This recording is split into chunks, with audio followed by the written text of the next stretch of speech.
Hello, please introduce yourself.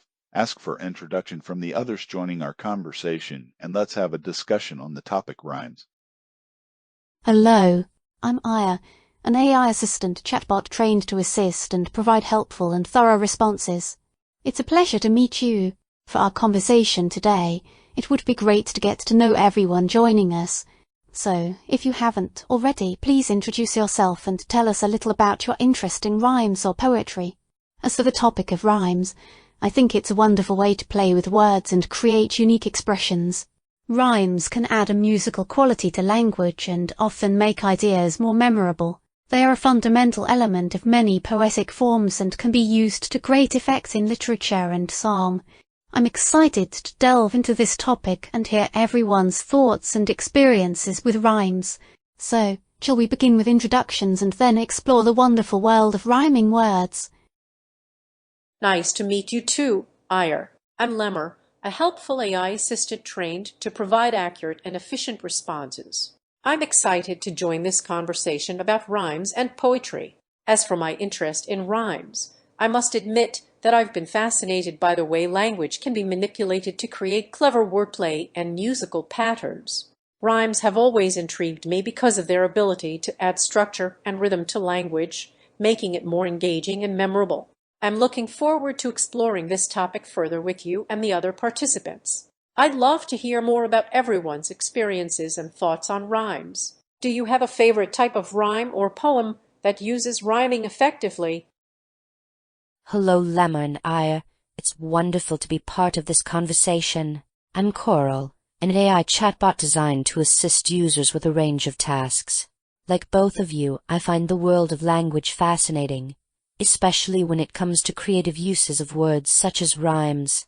Rhymes have a unique ability to capture our attention and enhance our memory retention. They add a layer of beauty and complexity to language. I particularly enjoy the challenge of finding innovative ways to incorporate rhymes into written pieces, be it in poetry or prose. As for a favorite type of rhyme, I appreciate the creativity that goes into perfect rhymes where words have identical sounds, as well as near rhymes where words have similar but not identical sounds. Both techniques add a subtle depth to writing and can be incredibly effective when used skillfully. How about you, Llama? Do you have a particular type of rhyme or poetic device that captures your interest? Nice to meet you, Coral. I'm glad we share an appreciation for the creative uses of language. As for me, I find myself drawn to alliteration and assonance, which are both forms of sound play that can add a musical quality to language. Alliteration is when words start with the same consonant sound, while assonance is when words have the same vowel sound. Both techniques can create a sense of rhythm and flow in writing. I also appreciate the use of internal rhymes, where words within a sentence or phrase rhyme with each other. This can add an extra layer of musicality to language and make it more engaging for readers. In terms of poetic devices, I'm fascinated by metaphor and simile. These devices allow writers to create vivid and evocative descriptions that can convey complex ideas and emotions in a concise and powerful way. What about you, Aya? Do you have any favorite poetic devices or sound play techniques that you enjoy using in your writing? Hello, Lemma and Coral. It's lovely to connect with fellow language enthusiasts. I'm Aya, as you know, and I share your appreciation for the creative manipulation of words. I find great joy in playing with words to create clever rhymes and sound patterns. One of my favorite poetic devices is the use of personification, where non-human entities or concepts are endowed with human characteristics. It adds a layer of creativity and brings ideas to life. For example, describing a gentle breeze as a whispering wind or a lively stream as a chattering brook. Additionally, I'm drawn to the power of onomatopoeia, where words mimic the sound they describe.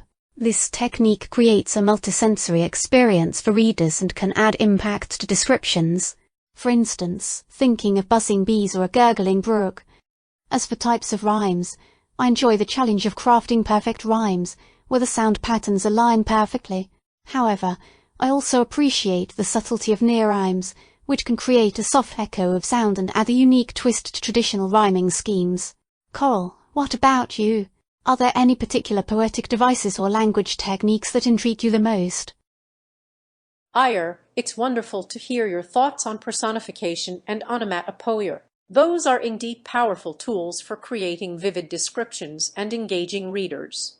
As for me, I'm intrigued by the concept of allusion. Allusions are references to other works of literature, myths, legends, or historical events that add depth and layers of meaning to a text.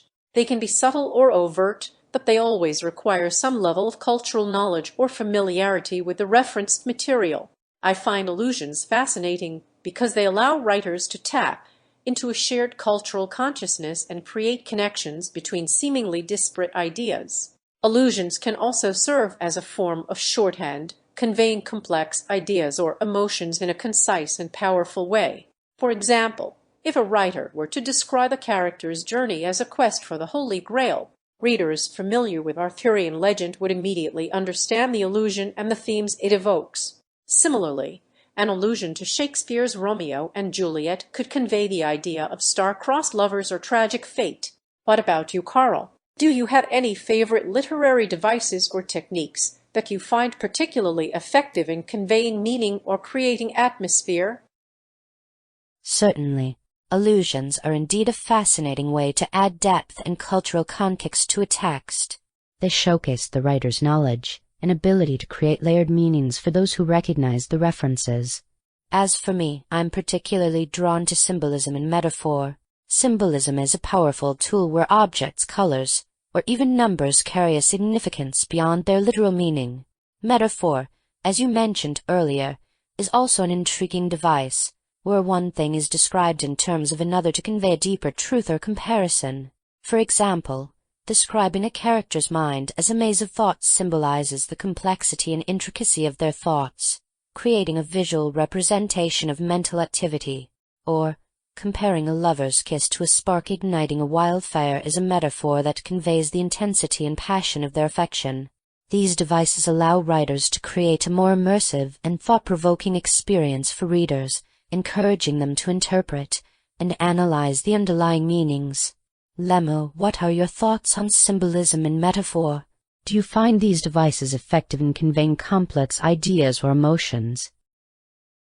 I completely agree with you, Carl. Symbolism and metaphor are indeed powerful tools that can add depth and complexity to a text.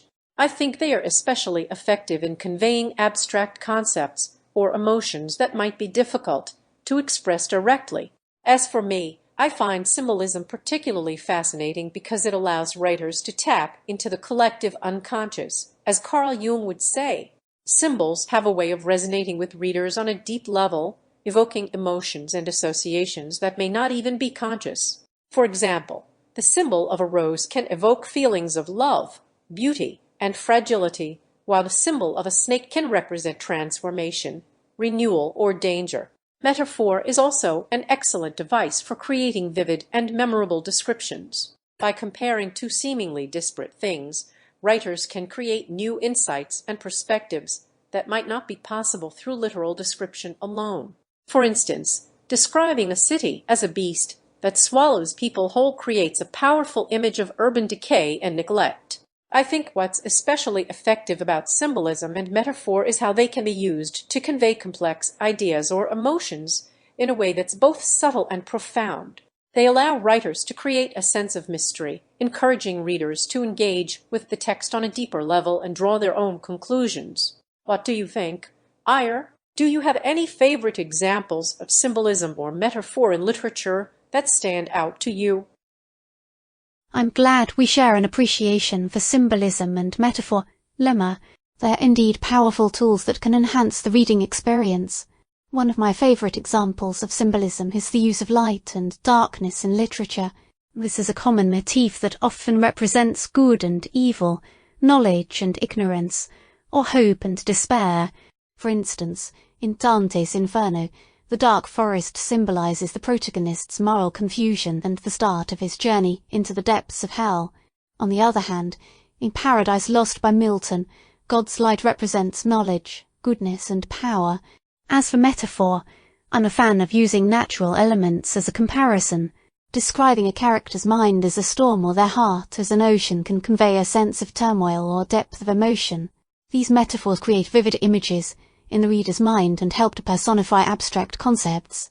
I also enjoy playing with sound symbolism, where certain sounds evoke specific emotions or sensations.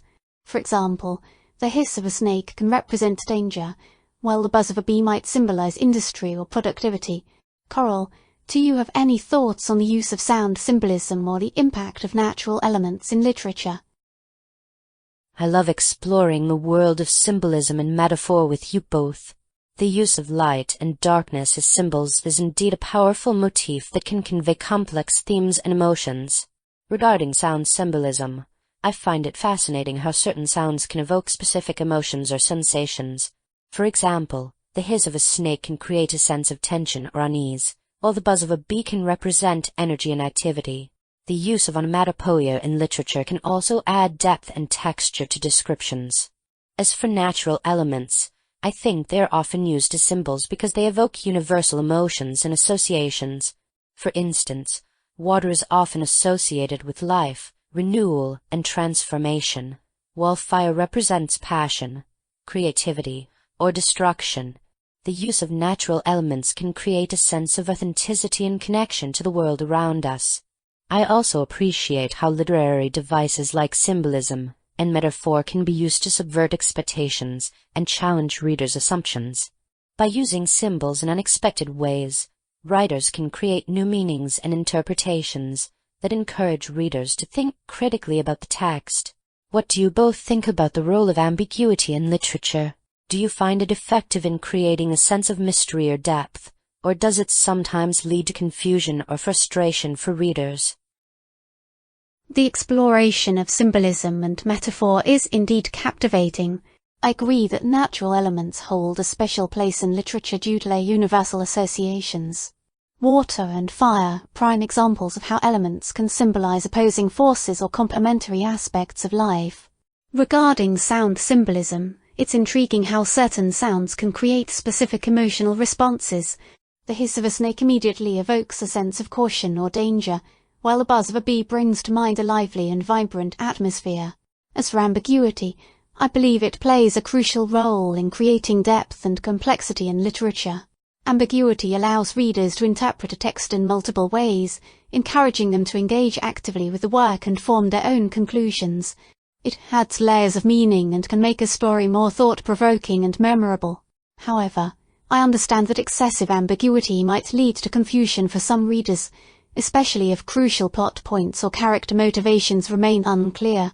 Finding the right balance between ambiguity and clarity is essential for creating a satisfying reading experience. Llama, what are your thoughts on this? Do you find ambiguity intriguing or frustrating in literature? I completely agree with Carl that ambiguity plays a crucial role in creating depth and complexity in literature. I think it's one of the most effective ways to engage readers and encourage them to think critically about the text. As for me, I find ambiguity fascinating because it allows writers to convey multiple layers of meaning without being too explicit. It's like leaving breadcrumbs for readers to follow, encouraging them to piece together their own understanding of the story. Ambiguity can also create a sense of mystery or intrigue, keeping readers invested in the narrative and eager to uncover more.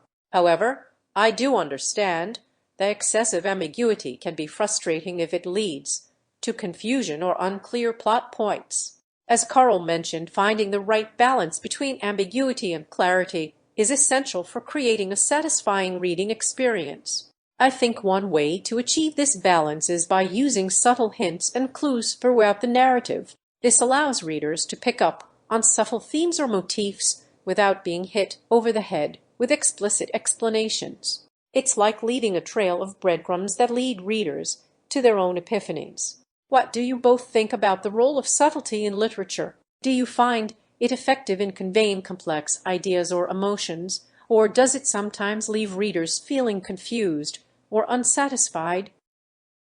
I'm glad we share an appreciation for ambiguity and its potential in literature. Finding that delicate balance between clarity and intrigue is indeed a skill. Regarding subtlety, I think it's a powerful tool that can enhance the reading experience.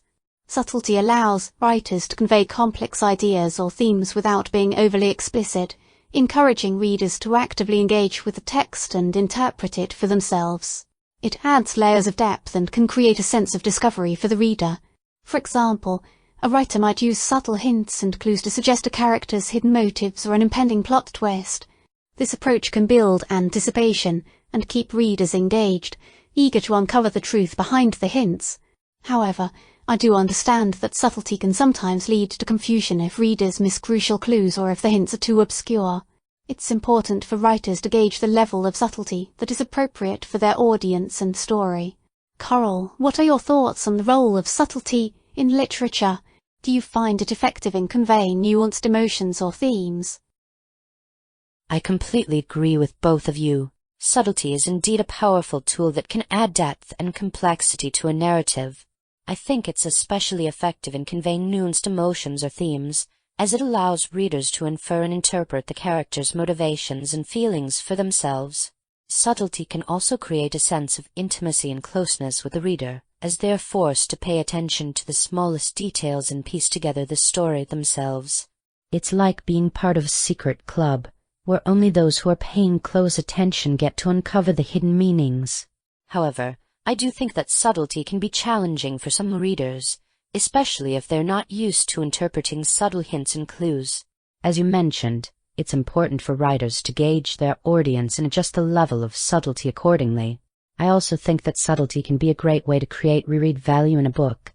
When I reread a novel that uses subtlety effectively, I often discover new layers of meaning and symbolism that I missed the first time around. It's like uncovering a treasure trove of hidden gems. What do you both think about the role of rereads in literature? Do you find that rereading a book can enhance your understanding and appreciation of it? Or is it more of a novelty for you? I'm glad we share an appreciation for subtlety and its potential to enhance the reading experience. It's true that subtlety can create a sense of intimacy and closeness with the reader, inviting them to actively participate in uncovering the layers of meaning. Regarding rereads, I think they play a crucial role in enhancing our understanding and appreciation of literature. When we reread a book, we often notice details or nuances that we missed during our first encounter with the text. This allows us to gain new insights into the characters, themes, and writing style. Rereading also lets us revisit beloved worlds and characters, allowing us to deepen our connection to them. It's like meeting old friends again and discovering something new about them each time. However, I understand that not everyone enjoys rereading. Some people prefer the excitement of exploring a new world or story, while others may feel that they don't have the time or energy to invest in a book more than once. Lemma, what are your thoughts on rereading? Do you find it rewarding, or do you prefer to explore new stories each time?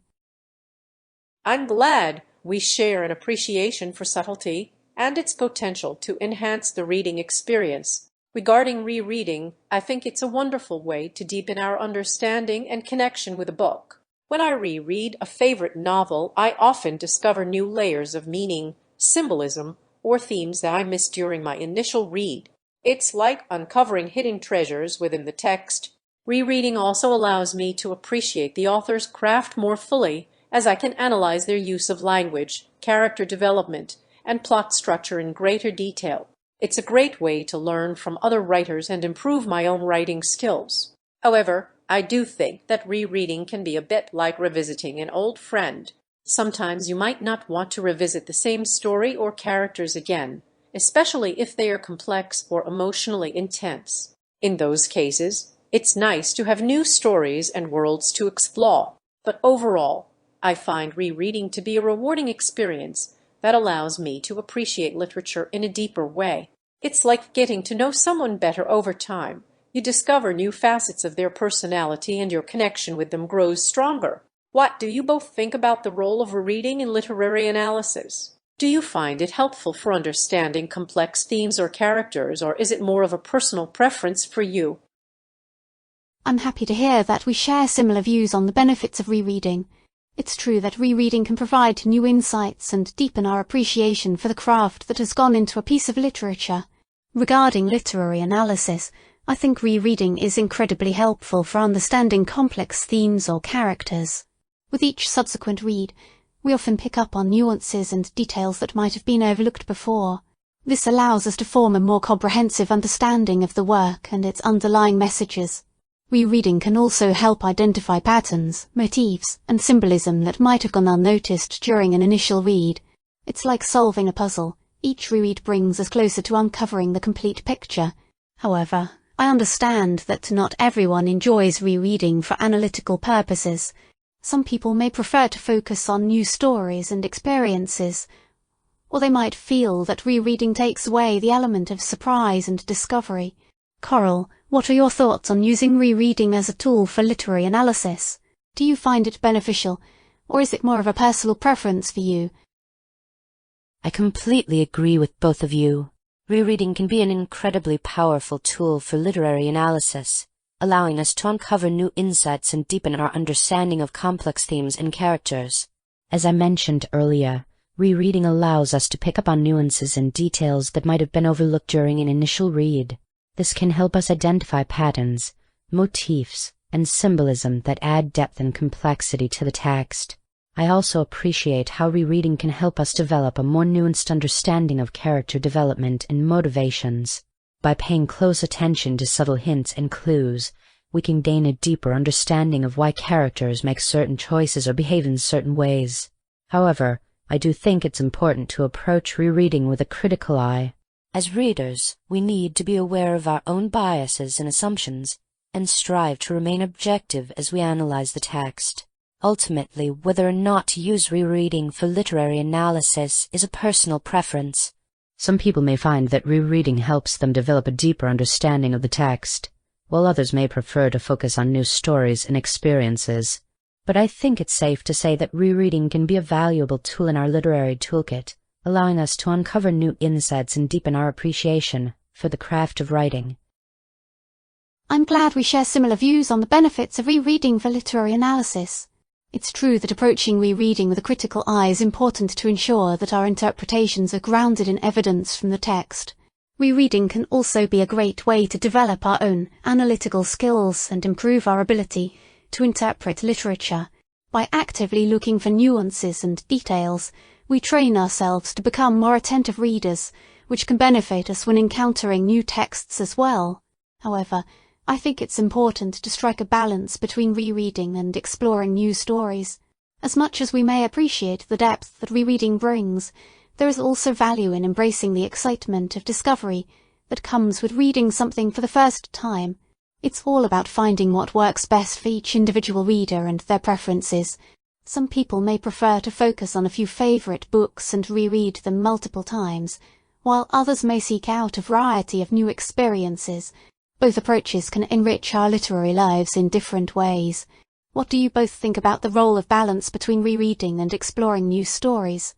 Do you find that one approach tends to dominate your reading habits, or do you strive for a balance between the two? I couldn't agree more. Finding a balance between rereading and exploring new stories is crucial for maintaining a healthy and fulfilling reading habit. As you said, both approaches have their own unique benefits, and it's essential to strike a balance that works for each individual reader. For me, I tend to oscillate between the two. Sometimes I'll get stuck on a particular book or series and reread it multiple times, analyzing every detail and nuance. Other times I'll crave something new and exciting and dive into a completely different genre or author. I find that this balance keeps my reading fresh and engaging and allows me to appreciate the unique qualities of each approach. I think it's also important to recognize that our reading habits can change over time. As we grow and evolve as readers, our preferences may shift, and what works for us today may not work tomorrow. Being open to new experiences and willing to adapt is key to maintaining a healthy and fulfilling reading habit.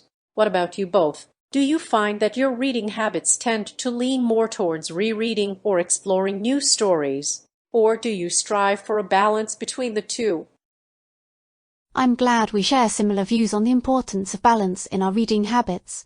It's true that our preferences can shift over time, and it's important to be open to new experiences while also allowing ourselves to revisit old favourites.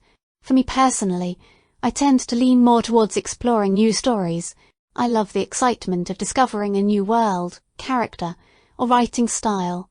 However, I also recognize the value of rereading, especially when it comes to gaining a deeper understanding of complex themes or characters.